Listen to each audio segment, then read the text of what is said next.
मुंबईत, पुण्यात सगळीकडे रस्त्यावर पाणी आलंय. आणि पाणी इतकंय, बिल्डर धार्जिने, ठेकेदार धार्जिने. लक्षात घ्या तुम्ही, नेत्यांनी सगळ्यांकडून पैसे खाल्लेत म्हणून कुठल्याही ठेकेदारांना, कुठल्याही नेत्याला ते बोलू शकत नाही. आणि तुम्ही काय, आता आपण चर्चा करतोय की नदी भरली, पाऊस जास्त पडला आणि मग पाण्याने जायचं कसं? नदी नाल्यांवर घरं आता कुणी बांधली? अतिक्रमण कुणी केली? ही गंभीर गोष्ट आहे का नाही?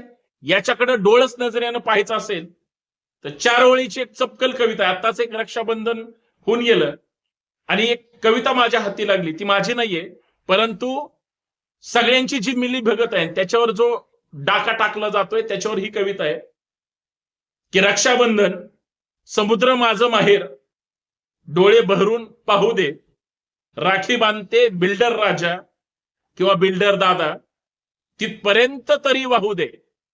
म्हणजे पाणी अडवलं जातंय, पाणी साठवलं जातंय, तुंबलं जातंय आणि मग घरात काय, नाका तोंडापर्यंत पाणी शिरतं.